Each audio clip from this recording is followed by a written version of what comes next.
টানা ভারী বর্ষণ ও ঝড়ের প্রভাবে যুক্তরাষ্ট্র ও কানাডার পশ্চিম উপকূল জুড়ে ভয়াবহ বন্যা পরিস্থিতি সৃষ্টি হয়েছে। নদ নদীর পানি বিপদসীমার উপর দিয়ে প্রবাহিত হওয়ায় গত 11 ডিসেম্বর পশ্চিম ও উত্তর পশ্চিম আমেরিকার বিভিন্ন এলাকা থেকে 10,000-এরও বেশি মানুষকে নিরাপদ স্থানে সরে যাওয়ার নির্দেশ দেওয়া হয়েছে বলে জানিয়েছে বার্তা সংস্থা এএফপি।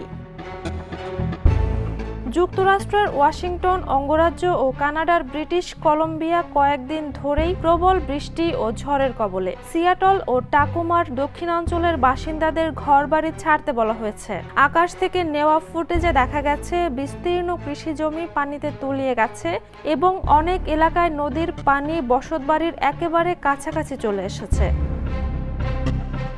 সামাজিক মাধ্যমে ছড়িয়ে পড়া কিছু ভিডিওতে দেখা গেছে ঘরবাড়ি বন্যার পানিতে ভেসে যাচ্ছে। তেলের পাম্পগুলো পানিতে তলিয়ে গেছে, গাড়িগুলো তলিয়ে গেছে, ঘরবাড়ি তলিয়ে গেছে। উদ্ধারকর্মীরা বাড়িগুলো থেকে আটকে পড়া মানুষকে উদ্ধার করছে। ওর্টিং শহরে সর্বোচ্চ সতর্কতা লেভেল 3 জারি করে কর্তৃপক্ষ জানিয়েছে সেখানে জীবন ও সম্পদের উপর তাৎক্ষণিক হুমকি তৈরি হয়েছে।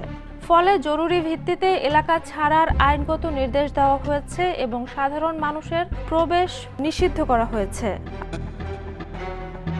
সিয়াটল, স্নেহমিশ ও সীমান্তবর্তী সুমাস শহরের নিচু এলাকায় বহু ঘরবাড়ি পানিবন্দী। সীমান্তের ওপারে কানাডার অ্যাবসফোর্ড শহরের বিস্তীর্ণ অংশ বন্যায় আক্রান্ত, ঝুঁকিতে রয়েছে শত শত বাড়ি। বন্যার কারণে ভ্যাঙ্কুভারের সঙ্গে সংযোগকারী কয়েকটি গুরুত্বপূর্ণ মহাসড়ক বন্ধ করে দেওয়া হয়েছে। আবহাওয়াবিদদের মতে প্রশান্ত মহাসাগর থেকে আসা অ্যাটমসফেরিক রিভার এর প্রভাবে কিছু এলাকায় 25 সেন্টিমিটারের বেশি বৃষ্টিপাত হয়েছে। যদিও বৃষ্টি কিছুটা কমেছে, তবে পানি নামতে সময় লাগবে এবং বন্যা পরিস্থিতি আরও কয়েকদিন স্থায়ী হতে পারে। পরিস্থিতি সামাল দিতে ওয়াশিংটন ন্যাশনাল গার্ড মোতায়েন করা হয়েছে। বিজ্ঞানীরা বলছেন মানবসৃষ্ট জলবায়ু পরিবর্তনের কারণেই এই ধরনের চরম আবহাওয়ার ঘটনা দিন দিন বাড়ছে।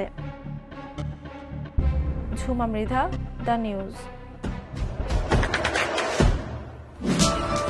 দেশে দেশে সবার সাথে দ্য নিউজ।